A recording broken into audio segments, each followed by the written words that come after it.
Fix the Action. hair. Hello. Hair. I put makeup on for this, Oh, people. wow. You look I know. beautiful. Well, thank you. Thank you, As Amy. So do you. always. Oh, Oh, thank you. as always. Well, that's Amy. Yeah. That's Olivia. Waving And at the this is camera. hello, hello. And this is a Mhm. Girls Gone Spooky. Yay. Do We're we back. have an episode for you? Yeah. I'm I'm so excited excited. about this one. This is I a good know. one. I've been Yeah. wanting to cover my topic for a while, and it's Mhm. a topic we've done before. Well, Yes. kind of. I think we did exclusively movies last Hmm. time, but Yeah. this is hauntings on movie and TV sets, people. Yeah. So very Hmm. excited about this. Yeah. Okay. I was trying to remember. I should have looked back at what movies we did before. Yeah, Because now I think I'm. we did.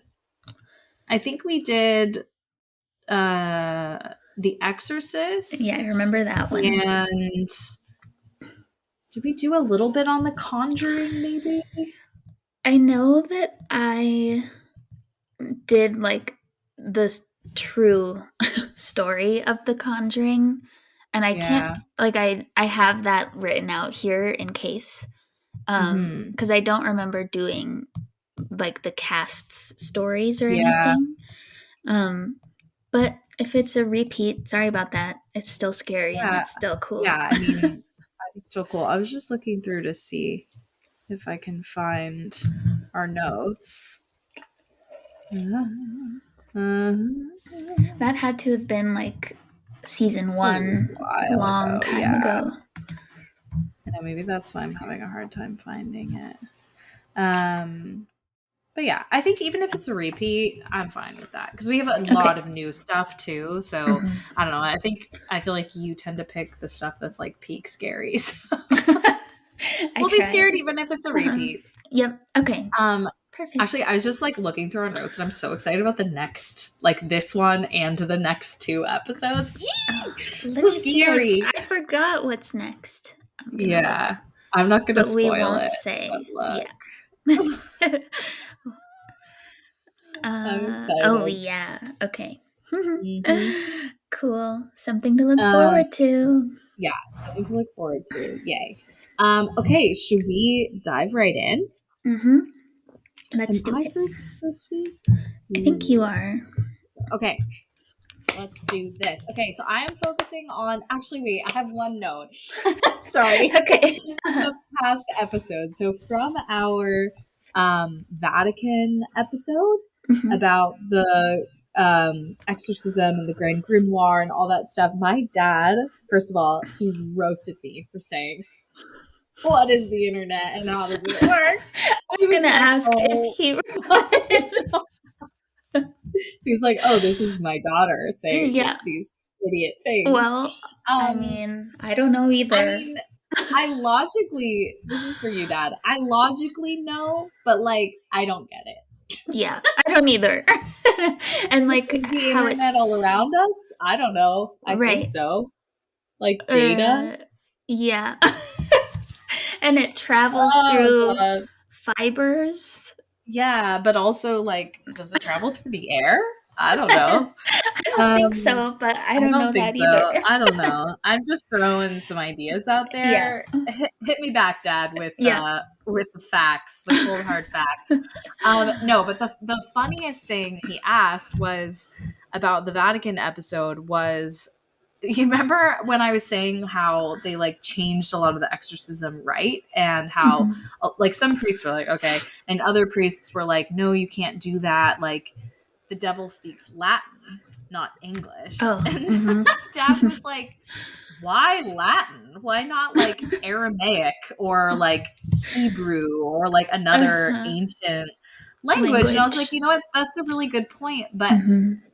my response to that and what like immediately came into my head was well he does he speaks all of the ancient languages Mhm. but I think he speaks all languages right in the way like God also would speak all languages Mhm.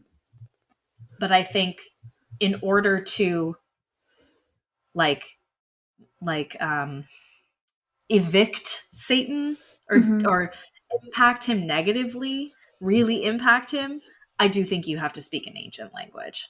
Hmm. That I don't yeah, know. What do you that makes think? sense. I think that makes sense. That's my It is theory. funny thinking about him speaking any language at all, really. Right.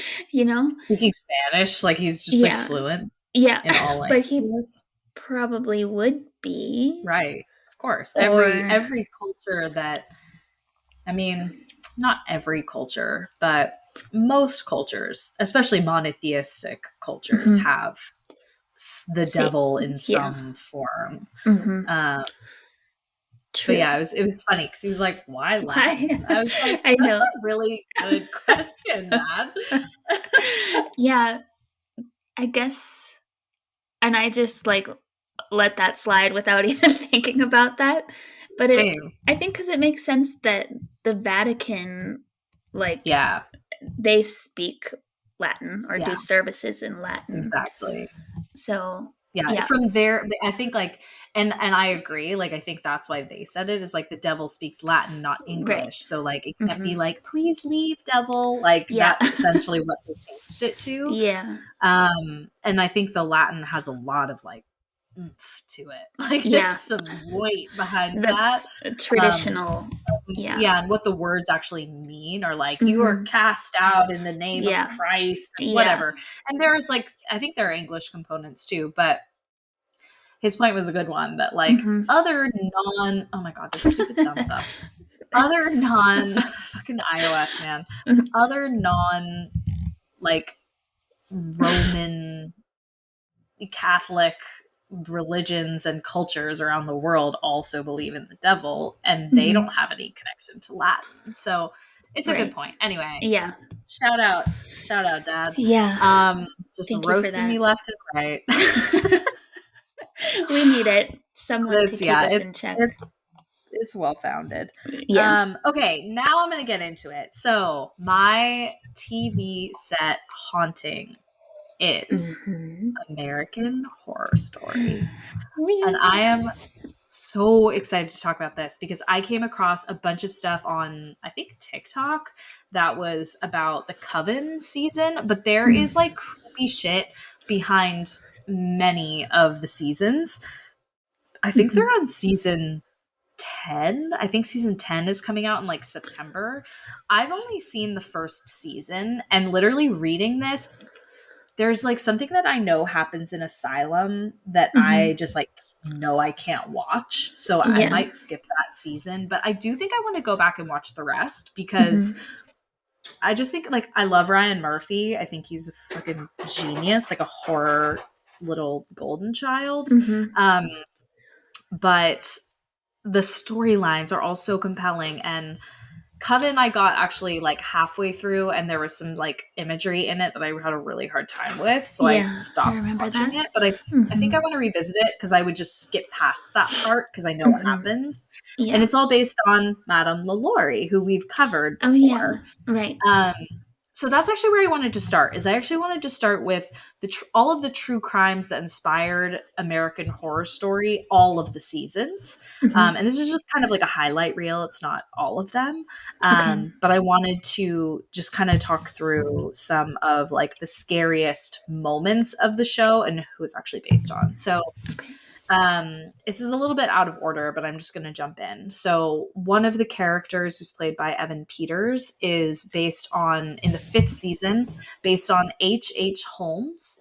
Mm. So, Ryan Murphy, who's the director, took inspiration from this Chicago based serial killer named H.H. Holmes, who built the infamous Murder Hotel. He Mm. opened up the hotel under the guise of housing visitors, but in reality, it was his own personal victim trap. How That's crazy is horrifying. that? Yeah. I've never even heard of that.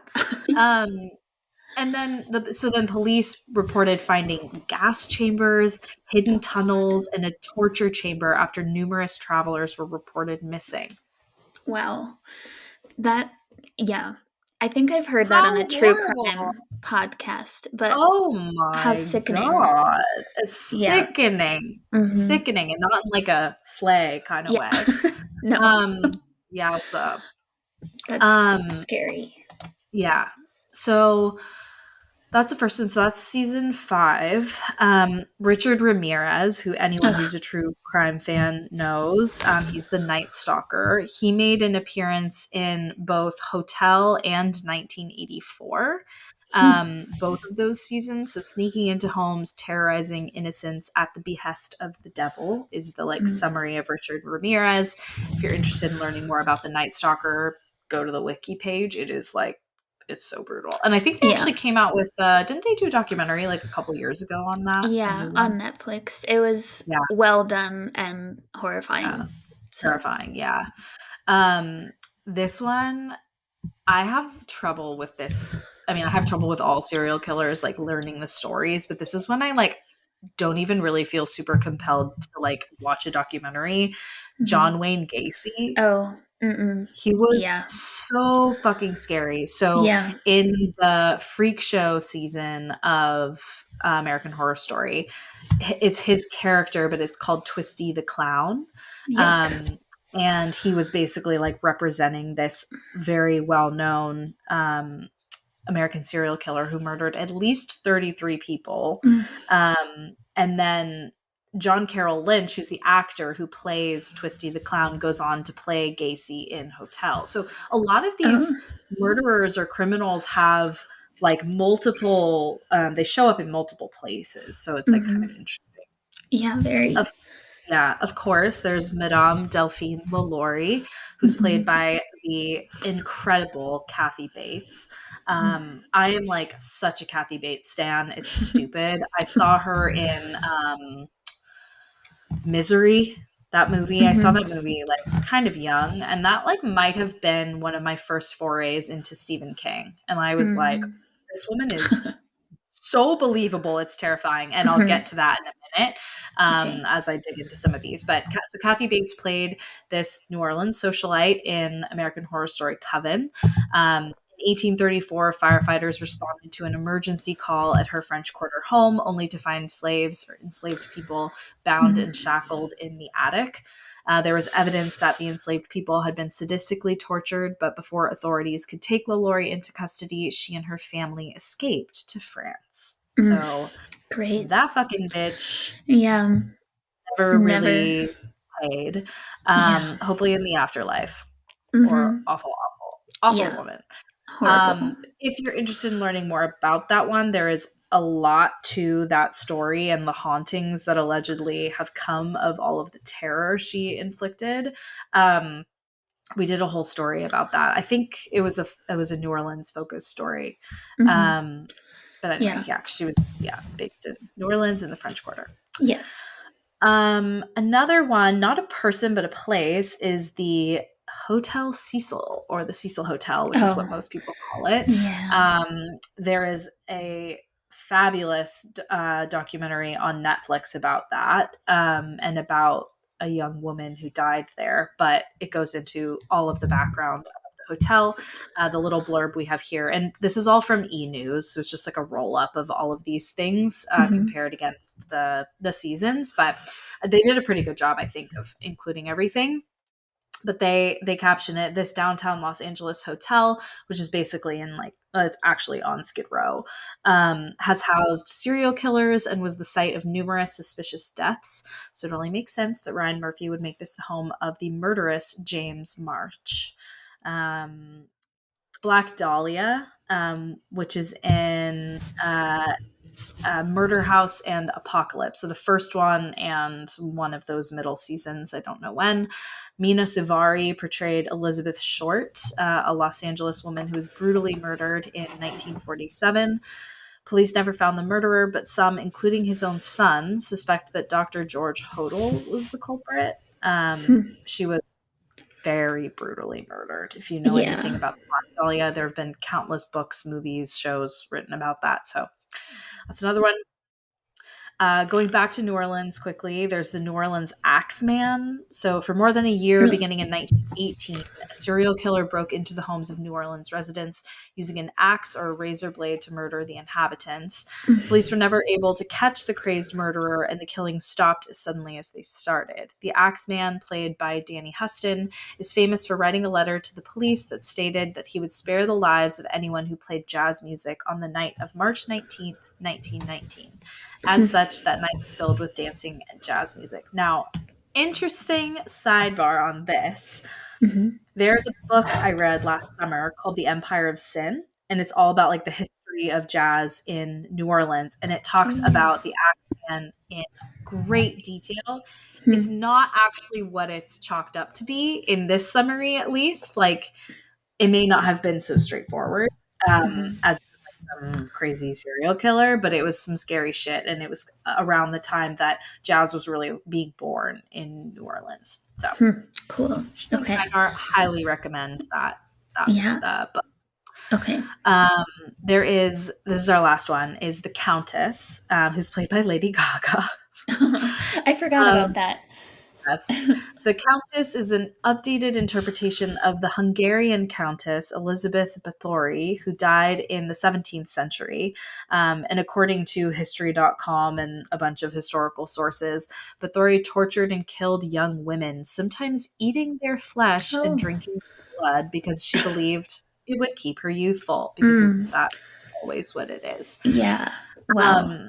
So it's no wonder that these, like, they are, I think, like, for a lot of these actors, and I mean, anyone who's seen American Horror Story, even seen like an ad for one of the seasons, these are excellent casts. Like, they are cast so well, really well-known people. Jessica Lange, Evan Peters, Kathy Bates, like, the list goes on, and they get cool cameos all the time. So you have these like really incredible people who are artists.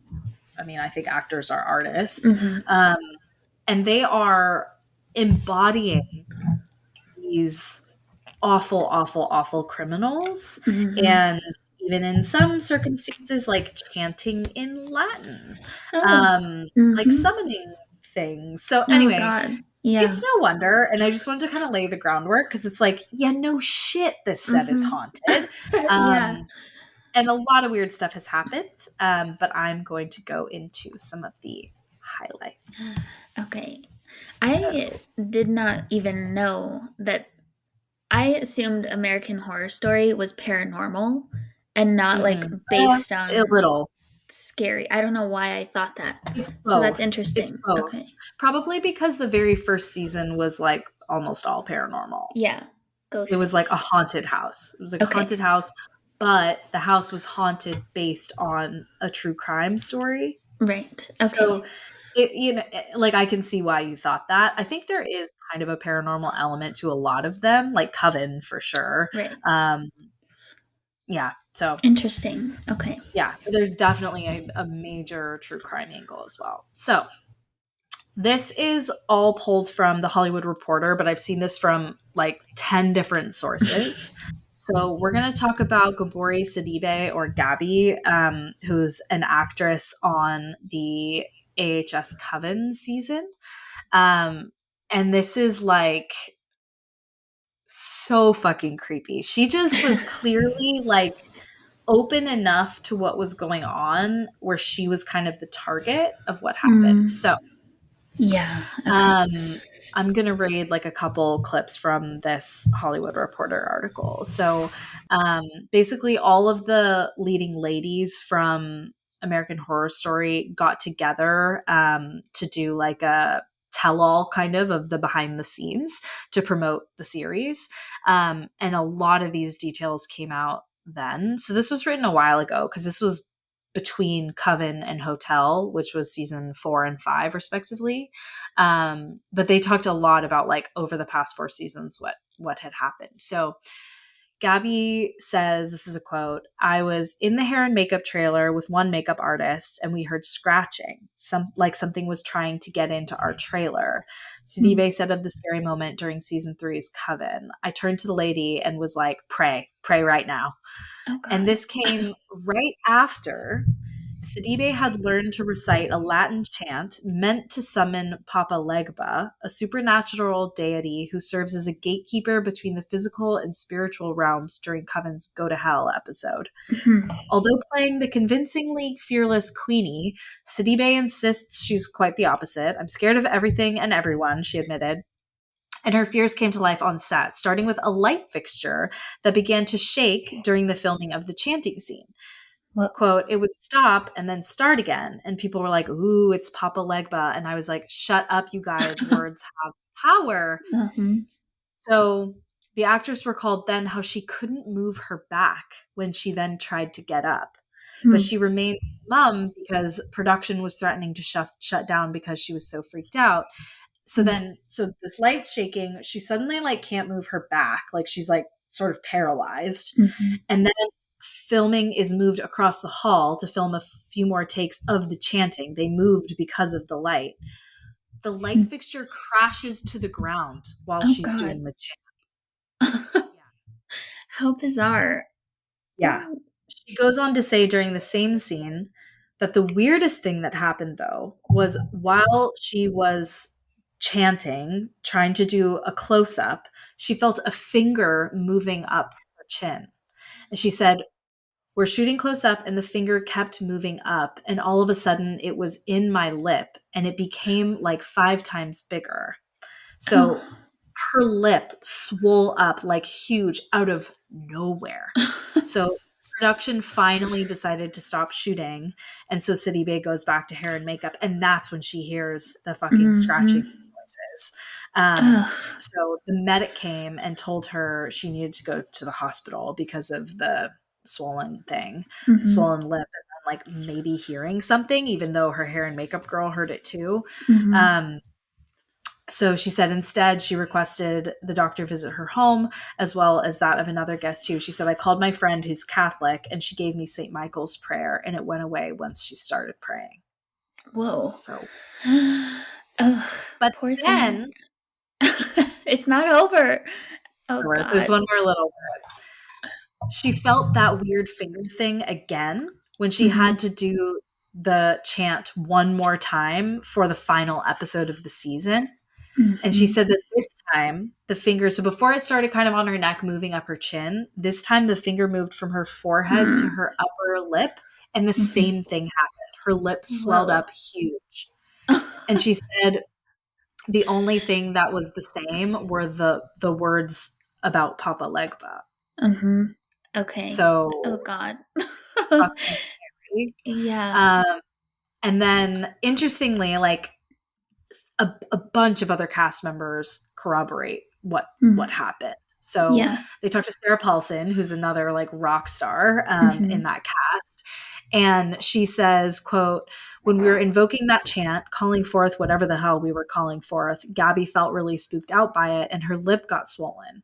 She had really weird things happen and she was not wanting to do it. We had to do the same chant again in a later episode and she was like, I'm not doing it. And I was the only one who believed her. A lot of people were like, oh, Gabby. But I was sitting there and her lip literally for no reason. She hadn't eaten anything weird. She hadn't done anything weird, just totally swelled up. She seemed very scared. Yeah. So there were a lot of people who corroborated what they saw and super scary. And I'm very glad that her experiences were kind of solved, I guess, from. Yeah. So the prayer, that is poor Gabby Sidibe. Yes. That is so scary.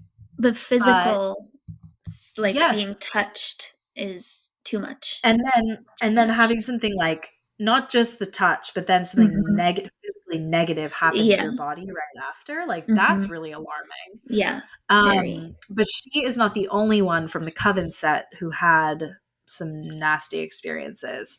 So in an interview with Bloody Disgusting, which covers like a lot of horror content, Thaisa Farmiga, who's super famous now in the horror genre. She's in The Nun.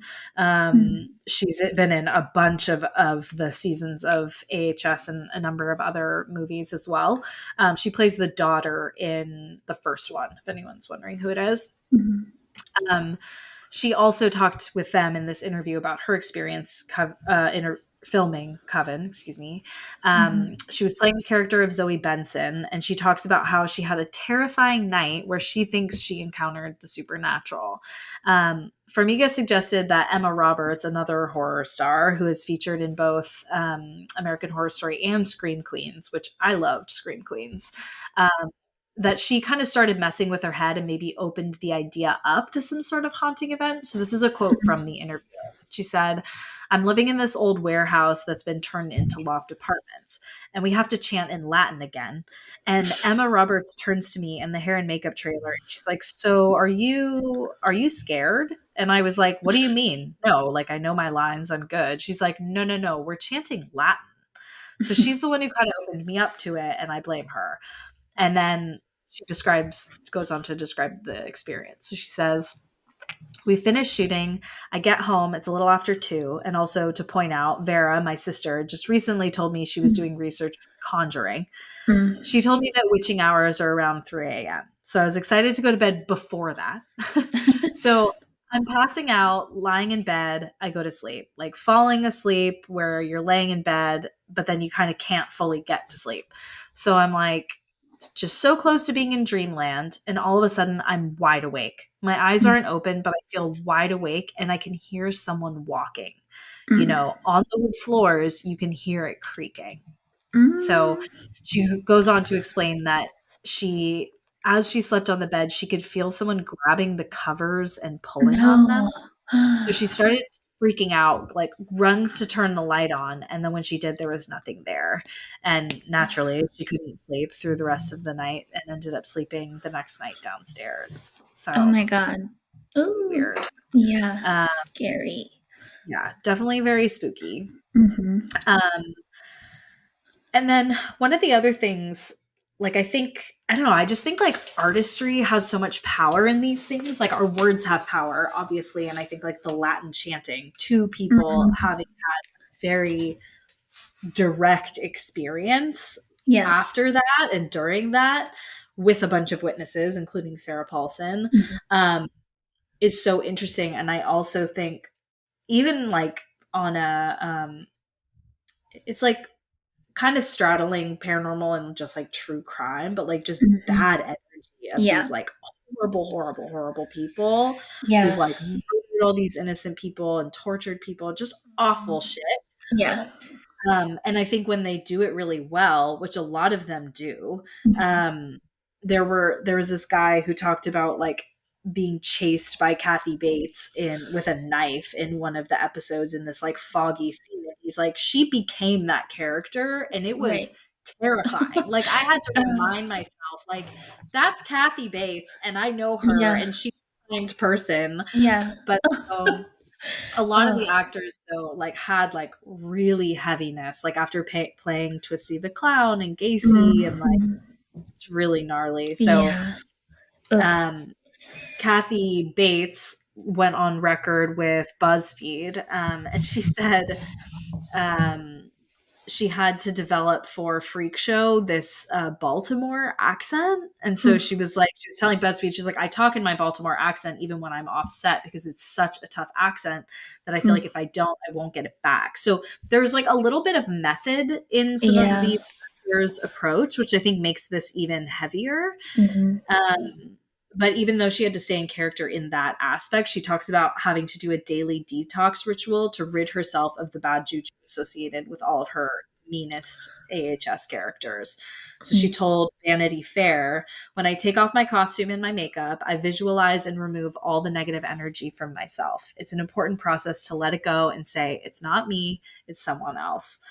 Which I thought was really interesting because, Yeah. like, good on you, sis. Like, Right. fuck. Yeah. Ugh, but imagine having to do, like, cleansing rituals as part of your job Totally. because of Totally. the art that you're making. That is Yeah, intense. absolutely. I think, hold on. Okay. Noah? Oh, yeah. Just making sure. Yep. Um, okay. So now I'm going to time jump back to season 1, and we're going to talk a little bit about the murder house from Okay. season 1. Ooh. So, um, trying to think of where to start. Okay, so the murder house that they filmed the show, both interior and exterior shots were shot at this mansion. That was actually like it's a real house, like people live there. Mhm. So this was a mansion built in the early 1900s by a very celebrated architect named Albert Rosenheim or Mhm. Rosenheim. It's located in Los Angeles, an area called Country Club Park, and it's actually considered a historical monument. So the former owner of the home made a deal with American Horror Stories producers to allow the mansion's use on the show. And then it was sold in 2015 after, actually, I think, was it before? It must have been before the airing of Coven. But the buyers now, like the current owners, have since followed a lawsuit against the former owner, asserting they weren't told of the mansion's connection to American Horror Stories. So they have people like breaking into their house all the time Hmm. because it's a real Yeah. place. Hmm. Or that, according to them, it's actually haunted by two ghosts. Hmm. So it's known as the Rosenheim Mansion, built in 1910 by the architect. Um, and he was this very prominent guy. He designed a bunch of these like palatial homes for the city's most wealthy back in the early 20th century. And this home was actually built for himself. Fast forward a century, basically, and this murder house became the location of this like legal battle. Hmm. In 2015, the property ended up selling for 3.2 million, which was a price drop from its ambitious ask of 17 million, which is probably what it would be worth given the Yeah. location and everything. But because of all the non-disclosure that happened, Mhm. they basically like got a good deal. Yeah. Um, Wow.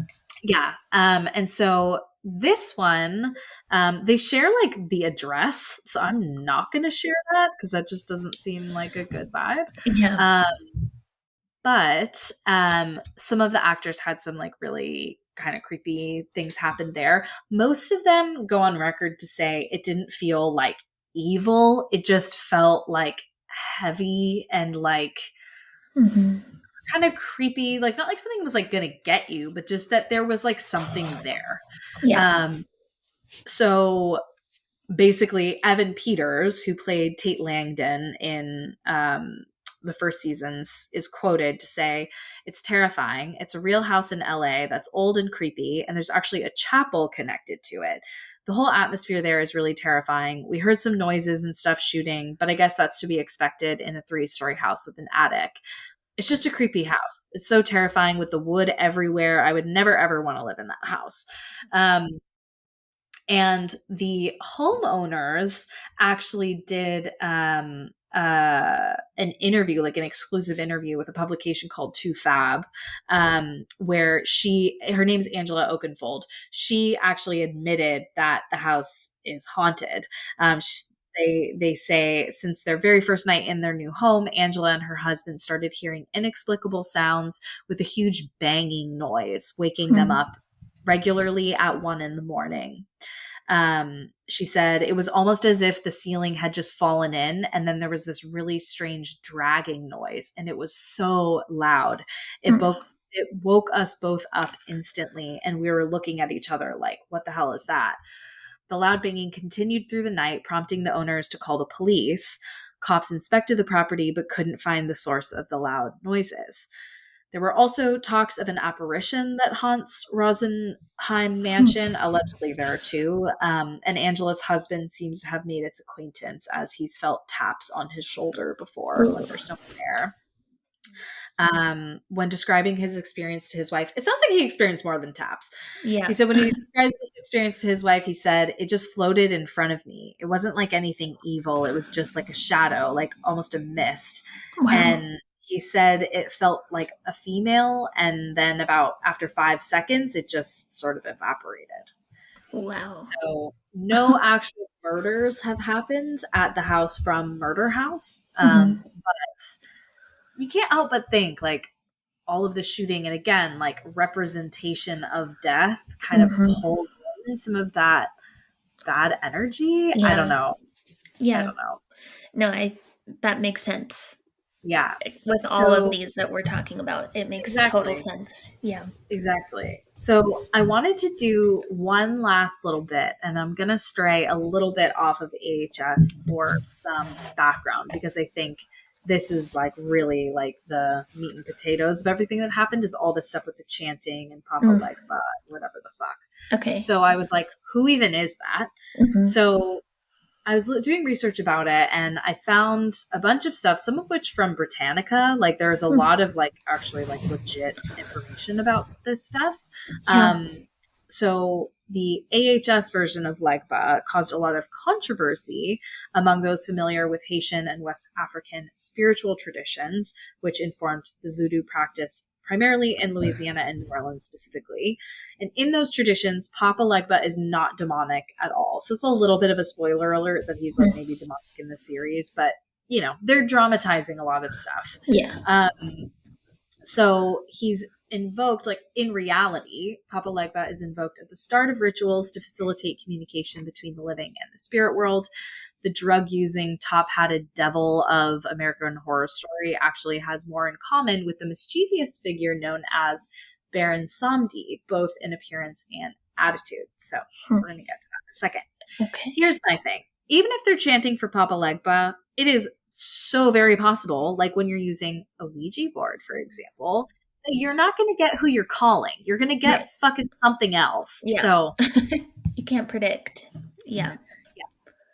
So then I was like, okay, so they're kind of like twisting some like voodoo, like known voodoo, not idols, but technically like Baron Samedi is like almost like an angel of sorts.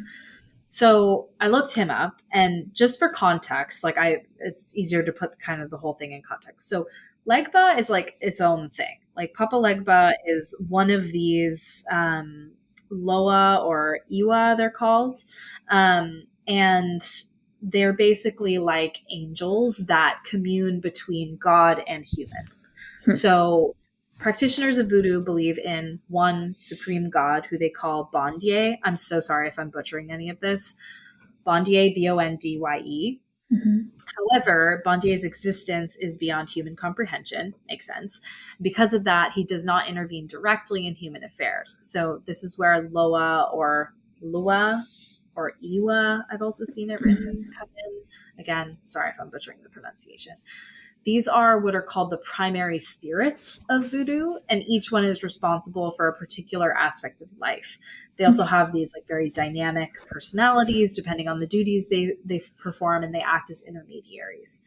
So, according to Britannica, they say human beings serve the Loa, whom they love, respect, and fear. And voodoo practitioners always, out of respect, use the prefix papa for father, maman for mother, or maître for mistress. And a lot of this is in like French or Creole. Mm-hmm. So I'm putting kind of a French accent on it, but I'm not really sure how it's pronounced. Yeah. In return for their devotion and piety, they expect blessings, the living do, and protection. So there are different kinds of Loa. One is called Gide, and they're associated with the dead and also carnality. So Baron Samedi, which is like Baron Saturday. Samedi is Saturday in French. He is the head of this Gide family of Loa. So he rules over them with his wife, Mama Brigitte, and both are associated with dead and the underworld. He's often described by his followers as wearing a black tailcoat accompanied by his iconic top hat. So it really is like the vision of how they depict Papa Legba in the show. So it's like you can see people were like, what the hell, man? That's wrong. Mixing them up. And he's very kind of funny. Like he's like this man Fritz wrote an article called "Who is Baron Samedi of Haitian Voodoo?" and here are a couple quotes. The man is dressed in an impeccable purple and black suit accompanied by an ornate top hat. His shoes are fine leather. He smokes cigars and sips from a glass of rum. Taking a closer look at the man, you see that his face is not normal at all, but a skull grinning at you from behind his black hat. He introduces himself as Baron Samdi, Master of the Dead. Confused about how you came to be lying in the bottom of an open grave, he explains, the grave is yours. Baron Samdi dug it for you himself to grant you passage from the mortal world. He cracks more jokes, drinks, and smokes some more, and welcomes you to the afterlife. So he ferries people to the other side.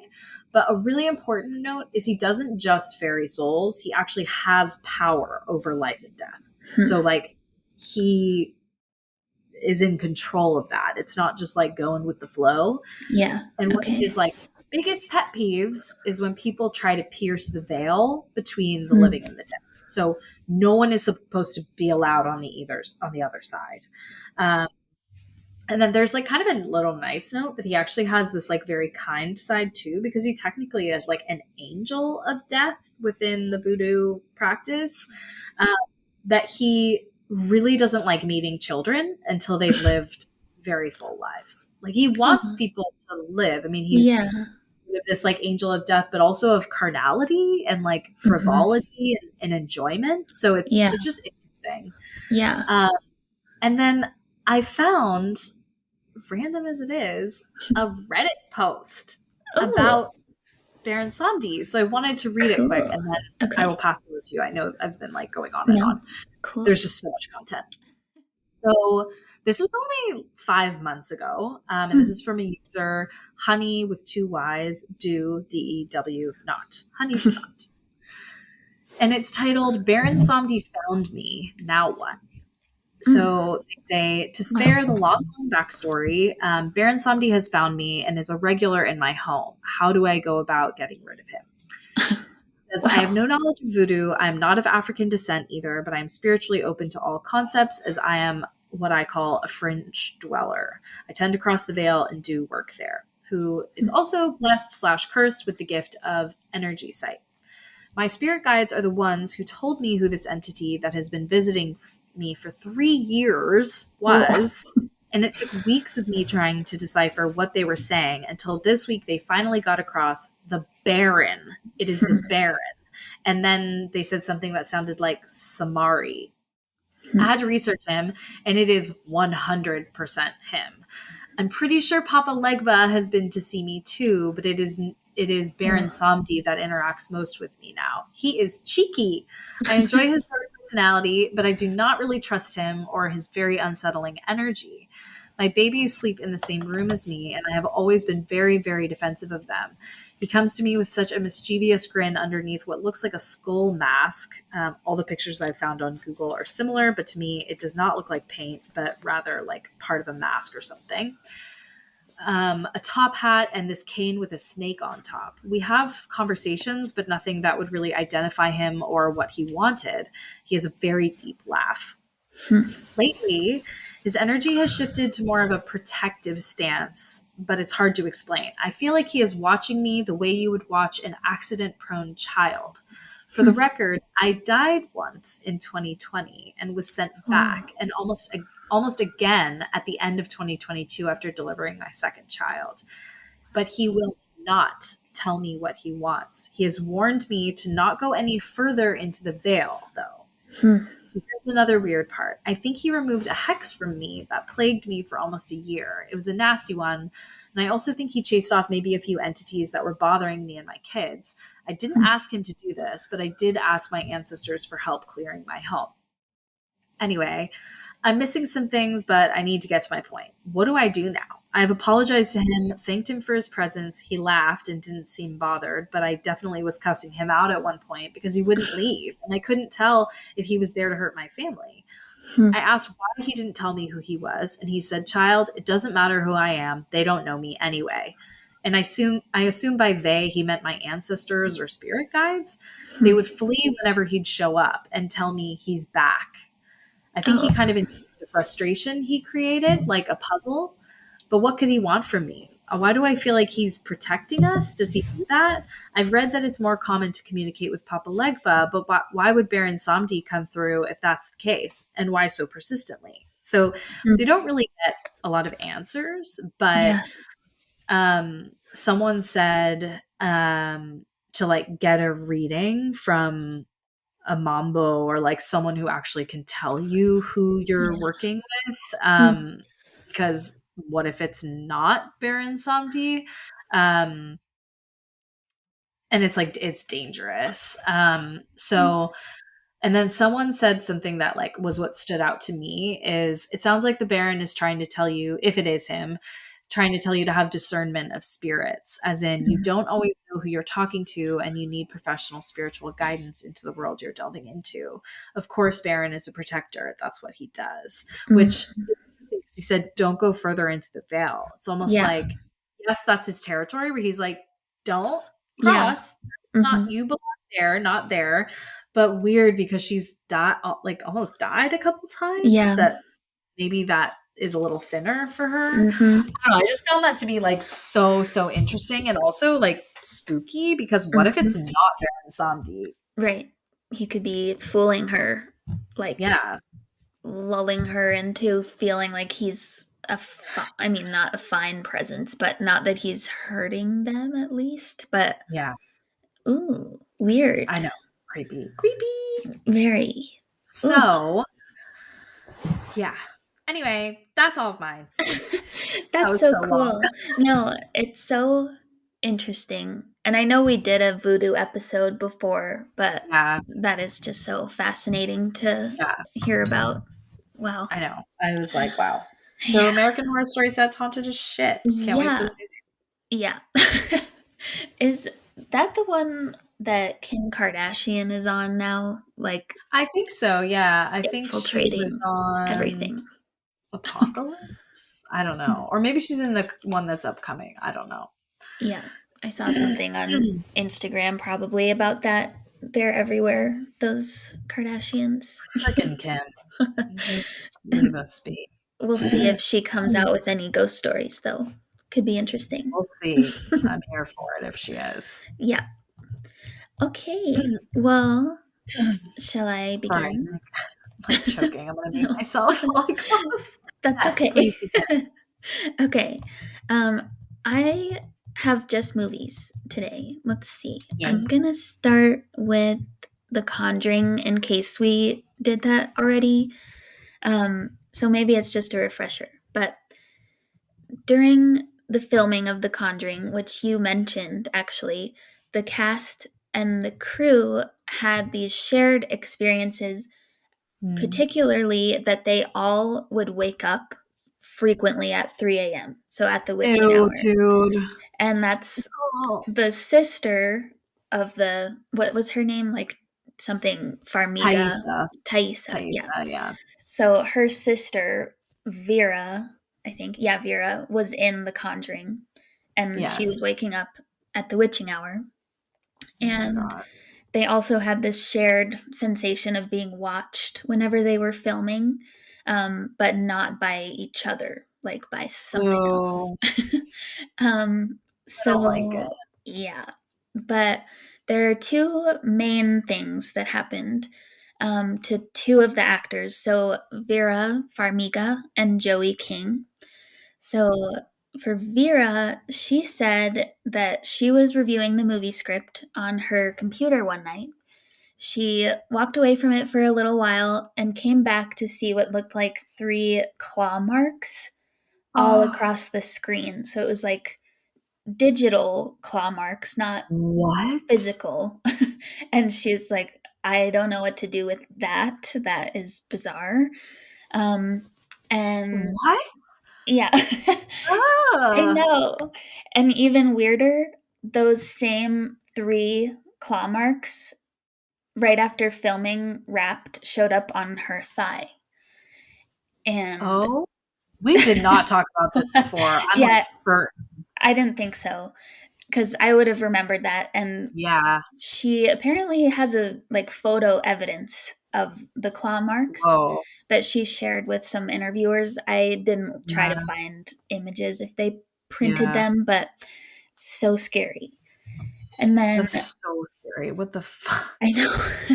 Then, yeah, at the same time, Joey King, who at the time was very young, she was also having some physical things going on that included bruising all over her body.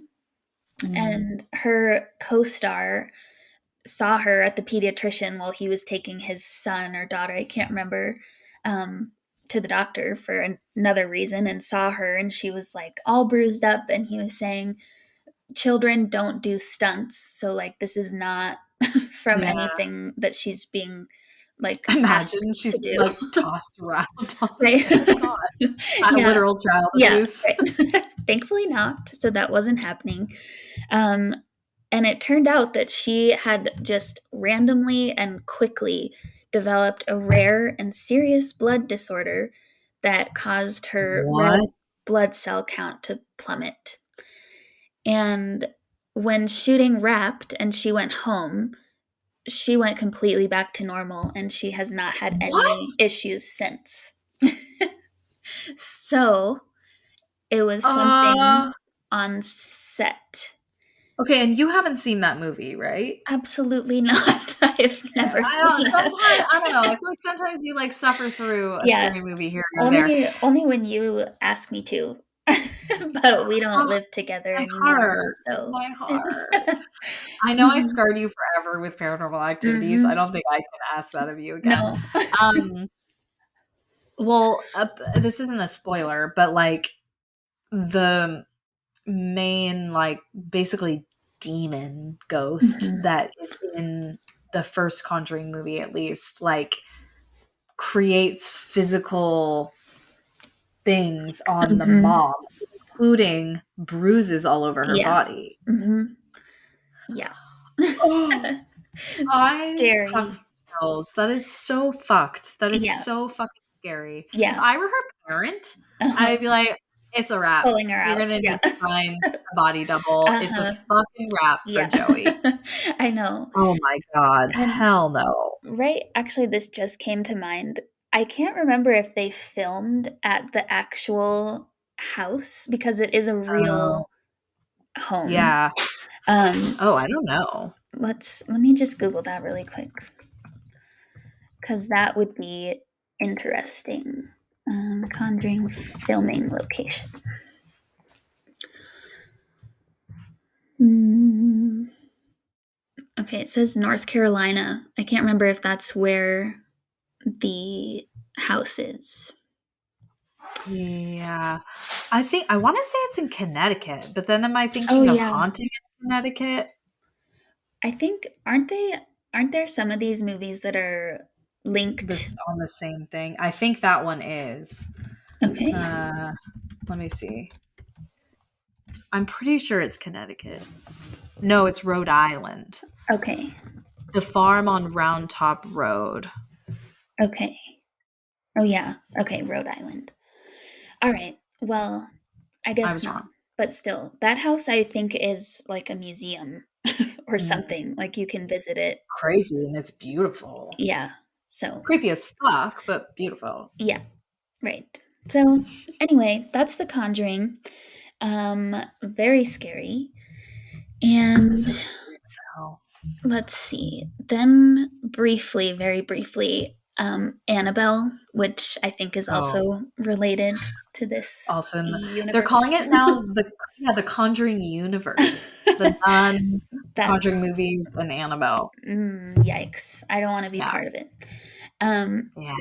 so during the first film, the director, John Leonetti, said that the first time the demon in that movie was in Mhm. full makeup, he walked down a hallway when suddenly a giant glass light fixture crashed down onto his head.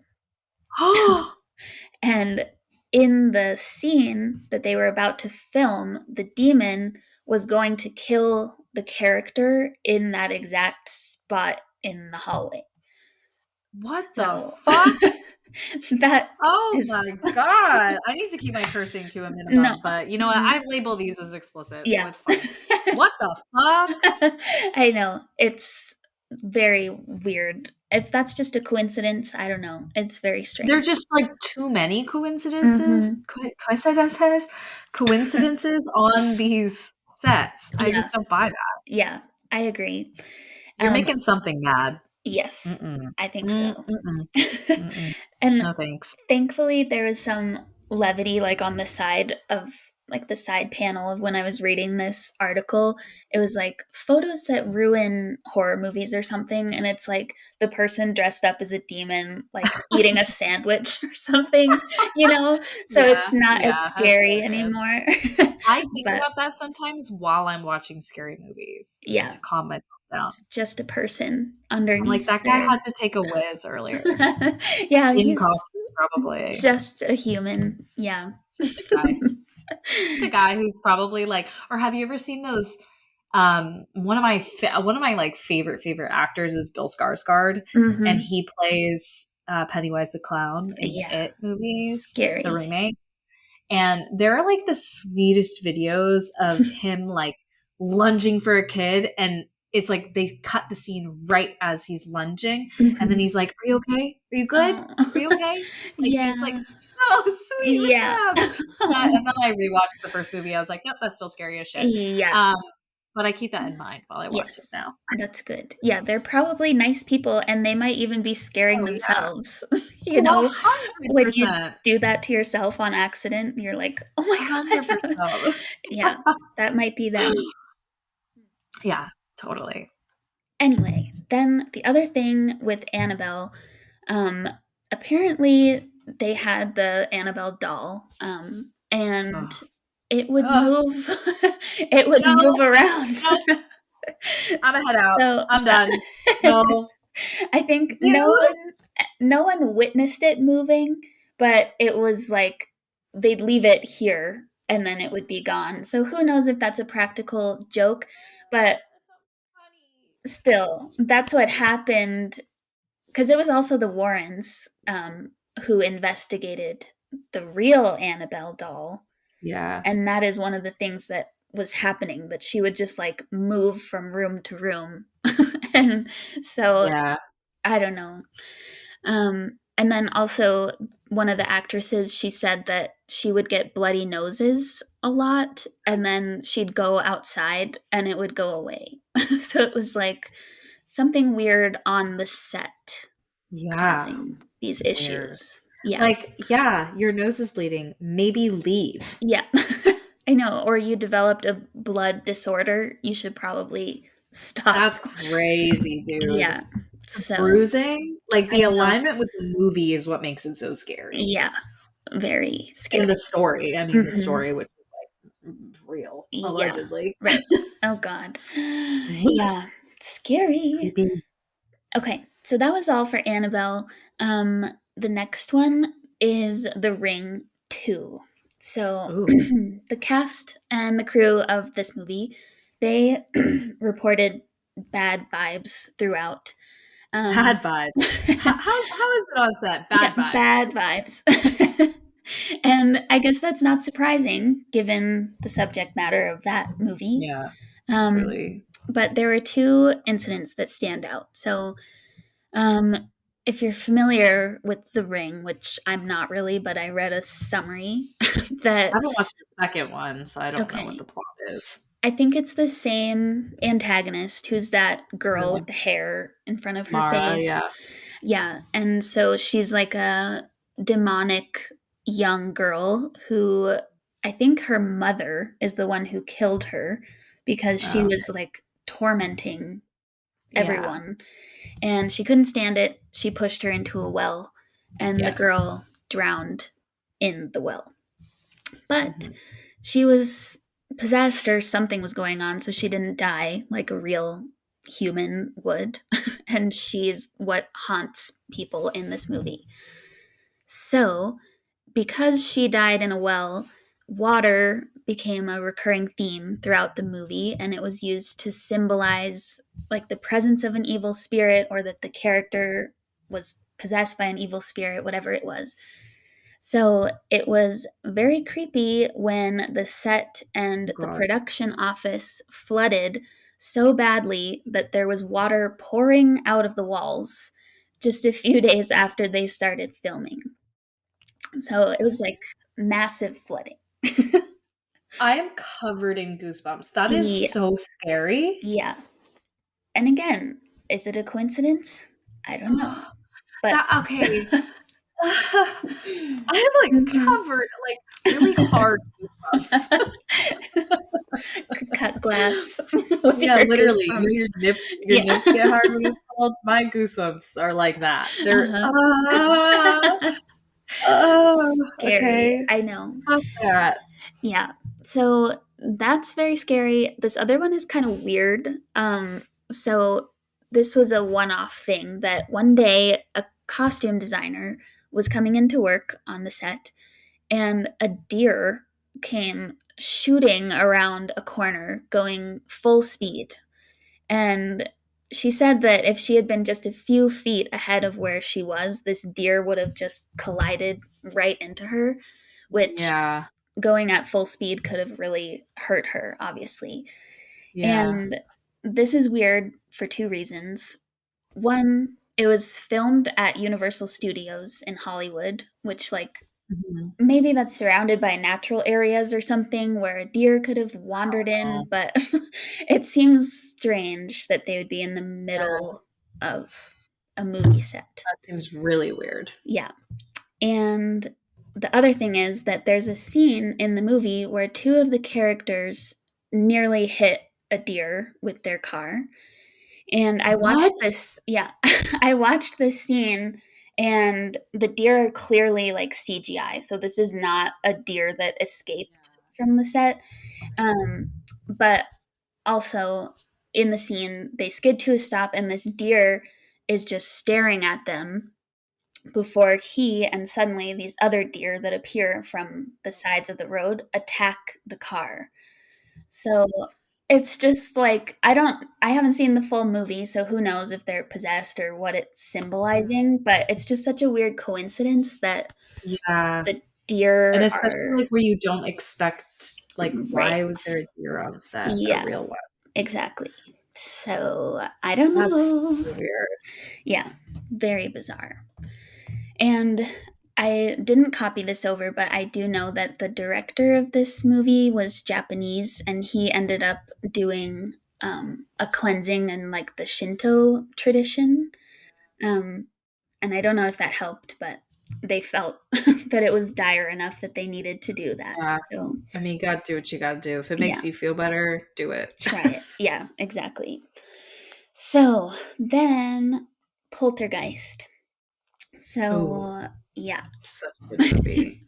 Many people believe that the original Poltergeist trilogy, this was in the 80s, they believe that this set and just the movie in general was cursed. And when they were looking for like reasons why, some people said, well, we used real human skeletons instead of Oh, that's props. right. Yeah. Oh my god. Like, what were Yeah. you thinking? Yeah, why would you do that? I don't Also, who okayed that? right. Yeah, The and morgue was like, "Yeah, go ahead. These are a bunch of Jane Does." Like, right. what the Yeah, fuck? it's awful, and also to not tell the actors, like, I They haven't didn't seen tell them? no, no one They were knew. probably just touching real skeletons? Yeah, it sounded like there was a scene in a pool or something, and so one of the actors Yeah, was there in the is. pool with all these human skeletons, and she thought they were props, but turns out they were How did not. they even get so many human skeletons? Like, Yeah, there are a lot in that movie. I don't know, but disturbing. Oh, And oh, yeah, so I don't know why they would do that, right. but maybe That's right. that's what brought bad juju to this movie. Yeah, not it. Yeah, because there were really a lot of bad outcomes for You're people like, I wonder involved. why it's cursed. I mean, it couldn't be the human Yeah, skeleton used. yeah. Like, did they dig them up? Like, disturb? Oh, I God. doubt it, but I I don't don't know. know. Still I don't know, man. weird. So, Or people's families were like, "Yeah, go ahead. It's oh, for a go, yeah, movie. Sure. What donate. movie?" Donate to science, but instead Yeah, it's the art. donate to film. Yeah, Yeah. to film. So, okay. God. A few things that happened. These are, some of them are gruesome. So, one was the 22-year-old actress who played Dana in the first movie, I don't know that character, she died by strangulation at the hand of her ex boyfriend not long after they finished filming the first movie. Oh man. Heather O'Rourke, who was, I think, the young girl in the movie, she died at only 12 years old. This happened even before the first movie was even released due to a bowel obstruction. Um, a third cast member was brutally murdered by someone who was trying to steal his car with an axe. And I know another two cast and crew members died of cancer and post operative kidney failure, respectively. One of them was only 53. And last but not least, the actor Richard Lawson, who played Ryan in the movie, was in a plane crash. And he survived, but over half of the plane's other passengers passed away. Oh my So, god, it's just like surrounded by death. death everywhere. So What the scary. fuck? And yeah, I mean, I obviously, guess that could be a coincidence, but like what? yeah. And yeah, it could be a coincidence easily. It just seems like so many people. And Especially around the filming. Like you'd yeah, think like, okay, maybe like, 20 years later someone yeah, passes from cancer or complication right. from surgery. Okay, I could exclude those. Hmm. But those like three dying like before the release, after the Hmm. filming, like what? Yeah, it's some sort of darkness going Even on if it's just there. like bad energy and Hmm. then like attracts like, I don't know. Yeah, That's not great. yeah. I don't know. But obviously, people were really shaken. Yeah. So on these sets, they performed a few exorcisms Mhm. before resuming filming for the next films in the How do series. you exercise a set? Apparently, there are some people that can do like exorcisms of buildings Sweet. as opposed to individuals. So, I guess that makes sense. Any like vessel is a yeah, vessel, right? true. Yeah. Yeah, Interesting. I don't know if they're sanctioned by the Catholic Church or anything, but I think Probably not.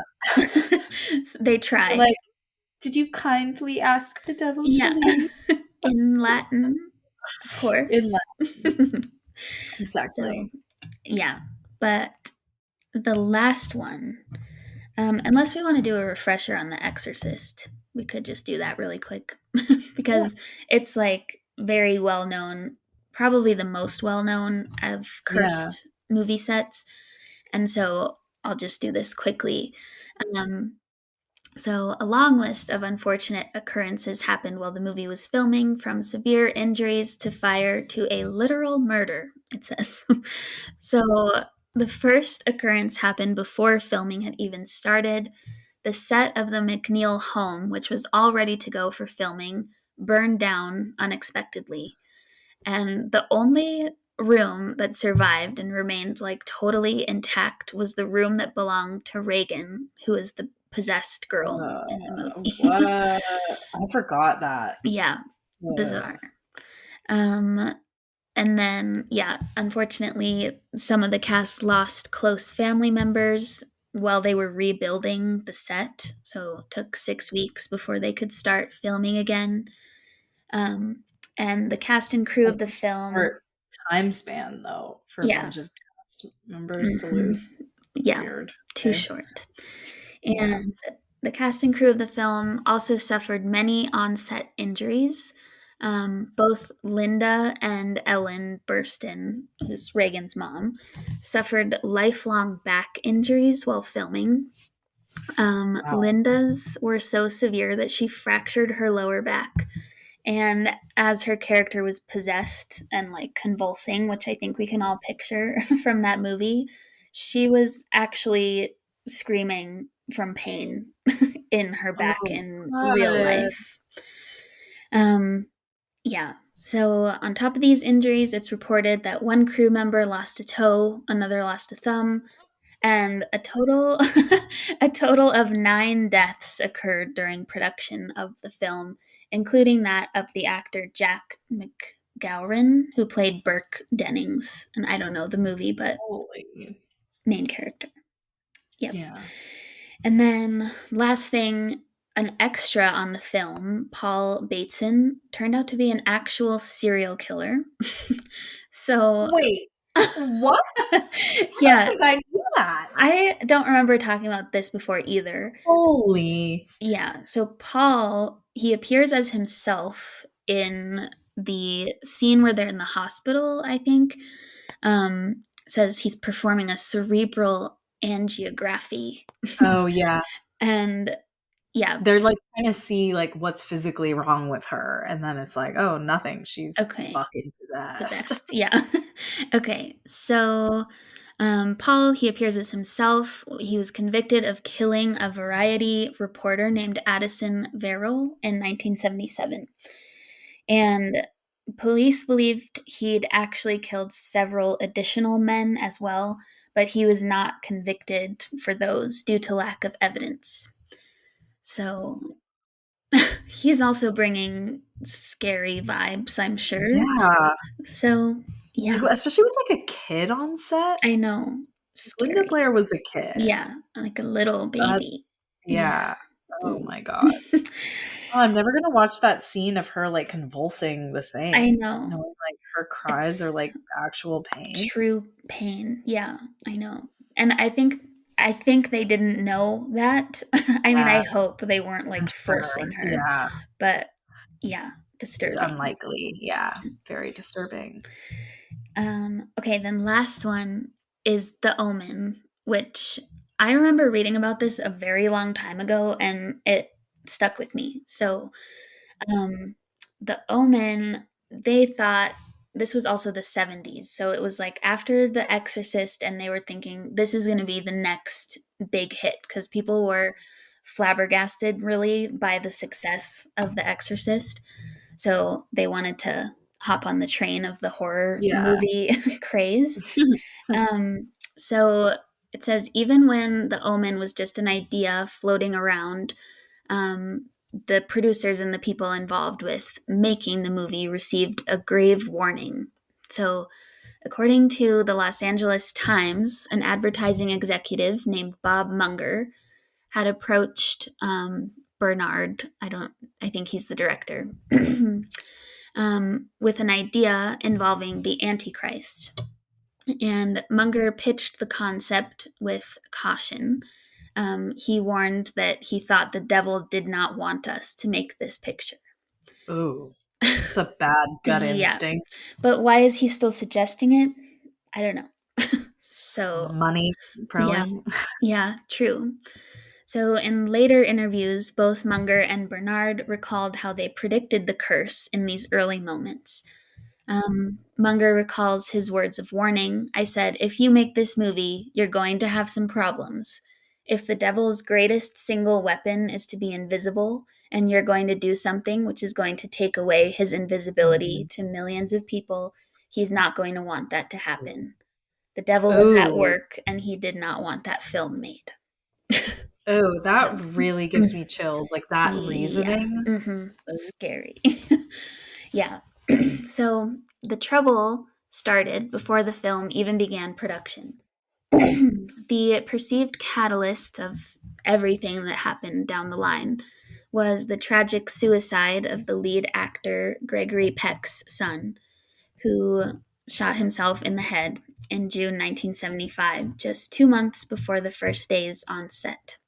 Oh, that's horrible. Yeah. When Peck flew to London for the role, his plane was struck by lightning.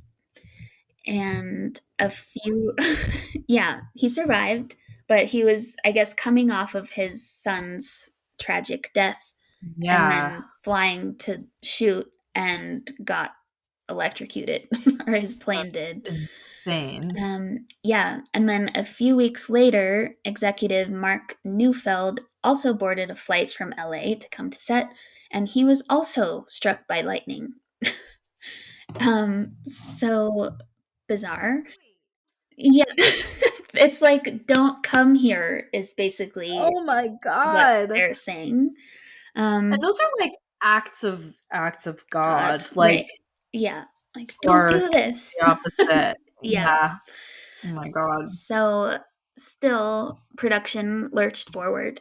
Um, People began wearing crosses on set. Yeah. Yeah. I'd be like crossing myself, Yeah. genuflecting. Get It's like, some fuck holy that. water in here. Yeah. Yeah. So, Oof. I don't think I've seen The Omen. I think I need to yeah, see that. maybe, but watch out. Yeah. Uh-oh. Does watching Um, it do anything bad? I don't think so, but Okay, good. still terrible vibes Yes, it's surrounding it. very, very bad vibes. Yeah. So, okay, production continued. At one point, the team had hired a small plane for some aerial filming, um, and the plane crashed on takeoff, killing everyone on board. So, there are lots of plane related things, which is really very scary. Um, so yeah, planes are done. Neufeld, the producer. Planes are done. Yeah. Canceled. Yep. We're done. Right. He was so yeah, he was the one who had already his plane had been struck by lightning before.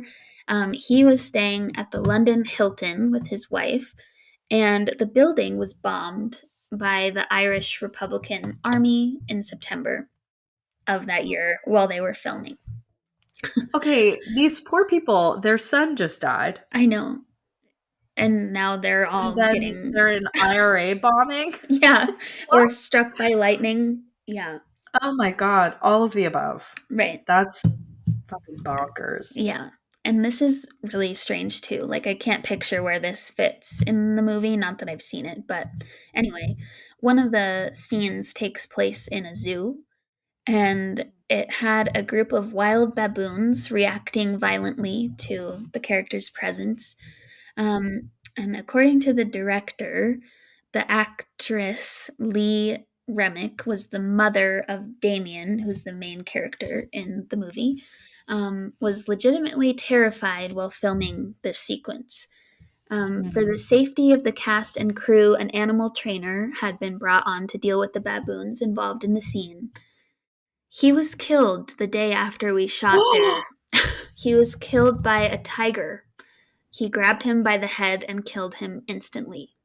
Oh, So that is horrifying as well. And oh, oh, yeah, so I just the like don't even know what to tiger say. I know. grabbed him by the head. Head, yeah, and killed Oh him. my god, I'm gonna have nightmares about that. What Oh, the fuck? don't think about it. Yeah. So Yours are so scary. Why are yours so scary? I found the best of the best. You really did. And this is the piece that I remember reading a long time Okay, ago. yes. So, even after the film was finished, the curse seemed to live on, following those involved with it and inflicting them with unspeakable tragedy. So, the film's initial release was an obvious choice, June 6th, 1976, Oh my 6676. god. Oh my god. In August of that year, a special effects genius, they say, named John Richardson, got in a terrible car accident. He was in the Netherlands working on a movie called A Bridge Too Far. Um, and in terms of the Omen, Richardson had executed one of the particularly gruesome decapitation scenes in the movie.